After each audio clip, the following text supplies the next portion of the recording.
Bom dia, boa tarde, boa noite, galera. Sejam bem-vindos ao canal QAB com mais uma aula dentro do estoicismo. Hoje a gente vai começar o dia, quer dizer, nem é o dia, porque dependendo da hora que eu vou soltar esse vídeo já tá de noite. Então, nós estávamos falando sobre o ceticismo. Nas aulas anteriores a gente partiu para o lado cético da força e a gente falou sobre Pio, o auge, que foi o Aceslau, e agora a gente vê o extremo, que é o Carneades. Esse aqui é o caso radical, esse é o radical que vai trazer marcas muito fortes no futuro. Tá ok?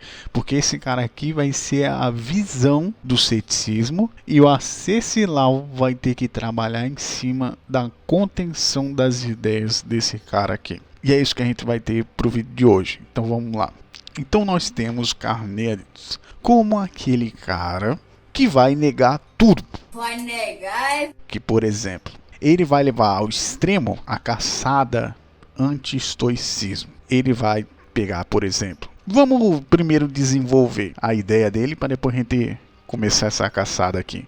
Arcesilau, ele queria conscientizar os estoicos de alguns defeitos que eles tinham. Só que agora Carneades, ele quer destruir praticamente o estoicismo. Essa é a ideia dele.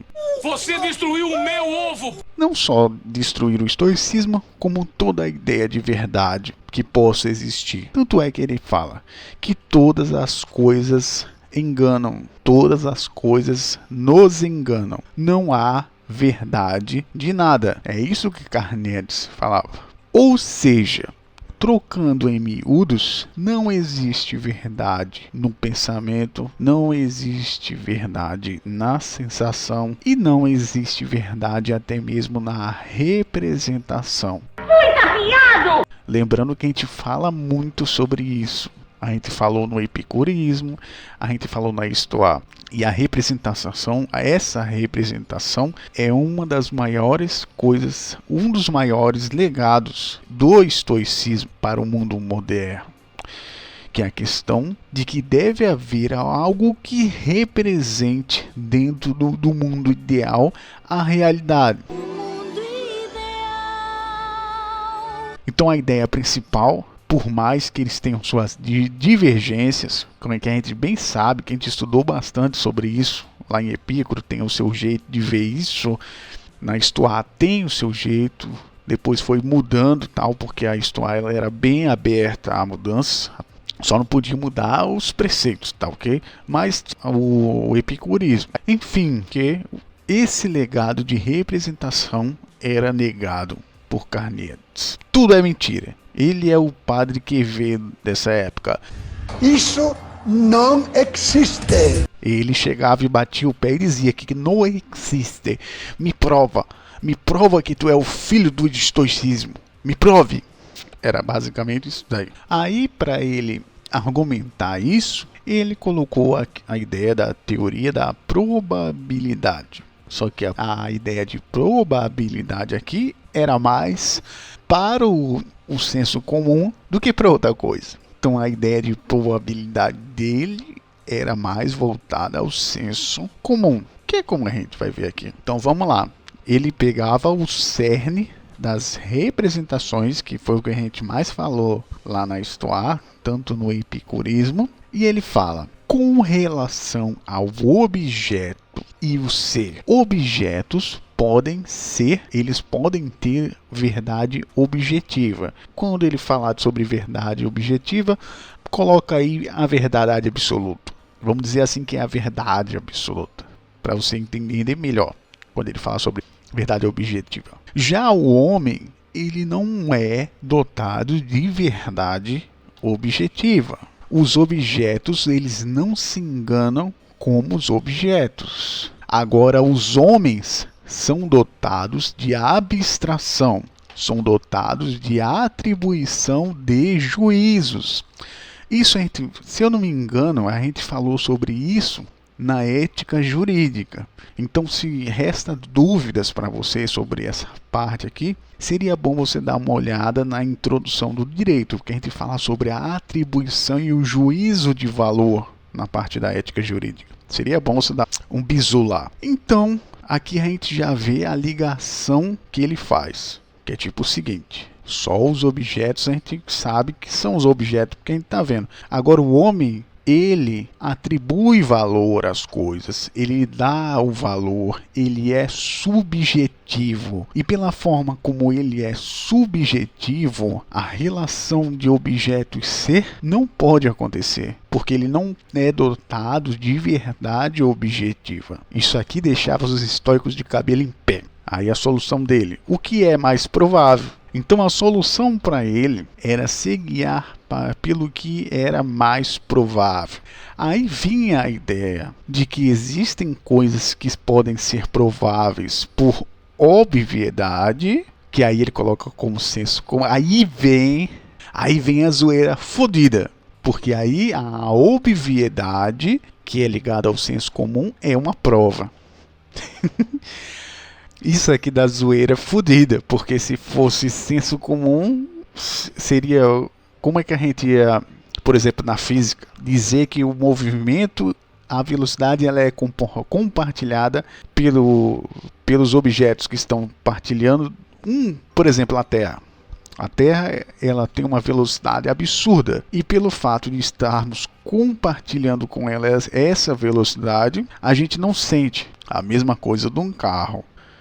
Um carro, quando a gente está dentro de um carro, parece que a gente está parado, mas o carro está em movimento e parece que as coisas que estão se movendo e o carro está parado. Isso é a ideia de que a velocidade, quando ela é compartilhada, não parece... Quem está compartilhando aquele movimento, a tendência é que a gente não sinta essa velocidade. A tendência sempre é essa. Agora me diga, como é que eu vou explicar isso daqui dentro de um senso comum? Se eu falar para você que a Terra ela se movimenta a milhares e milhares de quilômetros por hora, você vai simplesmente dizer: então se segura, pega uma cadeira aí que a gente vai sair voando. Então é um problema, às vezes tem coisas que não dá para ser óbvio desse jeito aqui como ele está dizendo.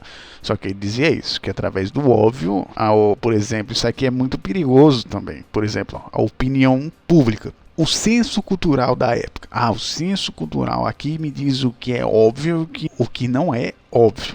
Então aqui a gente vê que tem um perigo, essas ideias aqui de Carneades. Mas tem um lado bom, que é o lado da evidência. Isso aqui vai ser muito explorado pelo movimento eclético, que vai ser o que a gente vai falar daqui a pouco. Daqui a pouco a gente vai falar sobre o movimento eclético e a gente vai absorver bastante coisa sobre isso. Enfim, agora a gente vai falar do modo sofista dele. A gente fala sobre o modo sofista da coisa, que é a representação persuasiva. É só usar a persuasão e o bom senso.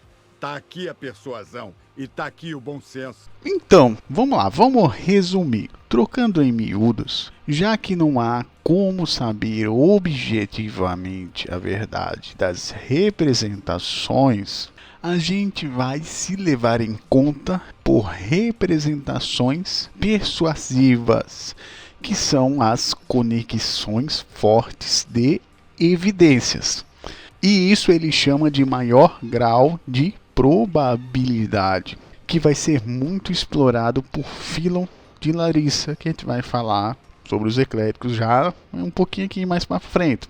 Isso aqui era extremamente importante, porque isso aqui era um banho de água fria para a filosofia como um todo, porque aqui não está guiado por teorias, mas está guiado por evidências comprovatórias de uma coisa, ou seja, conexões de bancos de evidências. Então, se tem bastante evidência, existe maior grau de probabilidade da coisa, ou seja, maior grau de verdade baseado em evidências.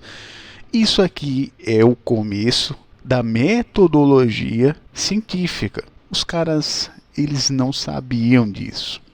E isso aqui vai ser muito fodido depois do fim da era pagã, com o decretinho lá do Justine, se eu não me engano é o Justiniano. A gente vai falar sobre isso logo. Que vai lançar a buceta de um decreto, filha da puta, e vai dizer, olha, a partir de hoje, falou alguma coisa fora dos negócios aqui que nós temos, os bang que nós temos aqui, vocês estão fodidos. Morreu. Essas ideias aqui morreram, tá ok? Então vamos continuar. Examinação criteriosa. A representação persuasiva deve ser analisada por todos os ângulos possíveis. Não é possível. Esse cara aqui tá assistindo muito QAB. Esse cara anda assistindo QAB demais para falar isso daqui. Onde já se viu, tem que analisar todos os ângulos possíveis criteriosamente. Se eu posso fazer as coisas da forma idealística, vai se catar, mano. É muito chato isso daqui. Ambas levam tempo e esforço. Também era outra coisa que ele falava. Aí aqui ele lançava uma zoeira fodida, que era a regra de urgência. Que era tipo o seguinte, se tinha as coisas que eram urgentes, aí poderia ser feito no supetão. Tá parecendo as votações que a gente tem no Congresso. Tipo isso. Mano, quer saber de uma coisa? A gente não pode descrever a gravidade, mas a gente tem urgência de descrever os fenômenos da gravidade. Bota essa porra do jeito que tá, vai. Ninguém vai ver não, porra. Então, essa regra de urgência aqui era uma zoeira fodida. Então existiam casos em que poderia eliminar esse exame criterioso através da regra de urgência. Aí aqui a gente tem uns caras que contra-argumentaram com ele, que era a questão, se não existe uma prova de uma verdade absoluta, você já está dizendo uma verdade absoluta. Que, por exemplo, Philon de Larissa falava muito sobre isso. Outra questão, suspensão de juízo. Se você não tem propriedade no assunto, isso aqui, mano, caralho, o cara descreveu o que a gente vive hoje em dia. Um monte de especialista que não estudou nada, mas está tendo juízo de valor. Isso aqui é uma coisa que ele dizia. Se você não tem propriedade sobre o assunto, não precisa ser muito, mas pelo menos ter lido alguma coisa sobre o assunto, ou ter várias... Aqui o termo, na verdade o termo que ele está dizendo aqui, quando ele coloca propriedade, é ter um certo domínio técnico do assunto. Então você deve ter uma suspensão do juízo. Isso também é usado para argumento de autoridade também, que é outro problema também. Então a gente tem o problema do excesso e tem o problema da falta. Mas no geral, se você não tem propriedade, a mínima, eu digo a mínima propriedade do assunto, porque se eu falar propriedade, vai ter muito argumento de autoridade. Muita gente que fala, você não estudou para isso, aí vai cair na falácia da autoridade fodida. Então, tem que ter um mínimo. Se não tem um mínimo, suspensão de juízo seria adequado. E o último, não ter um critério absoluto de verdade, e sim de probabilidade. Isso aqui vai ser bastante debatido por Philon de Larissa. Essa questão de não existir verdade, mas existir apenas probabilidade. E é isso que a gente vai ver nos próximos episódios. Aí ele dizia que isso tudo não é gostoso, não é bom, porém é a única coisa que o homem dispõe. De certa forma, podemos dizer que realmente o homem não dispõe de muita coisa para saber uma verdade absoluta, tal. A gente vai se virando com aquilo que a gente tem. E por último, a gente vai falar sobre as cruzadas anti-estoicas, agora que a gente já deu uma bisoiada no Carneades. Aí dizia que sem critério de verdade, o critério era o homem comum. Aí fudeu, mano. Aí fodeu, mano, botar o homem comum pra ser o critério da verdade. Mano do céu, isso aqui isso aqui é uma zoeira fodida, cara. Sendo evidenciado por estudos e reflexões sem serem absolutas, mas sim prováveis. Tá ok. Então aqui o que ele está dizendo é que esse homem comum precisa ser evidenciado por estudos e reflexões. Agora, nossa, quase tive um ataque agora. Quase tive um ataque, mas agora sem serem absolutos, mas sim prováveis.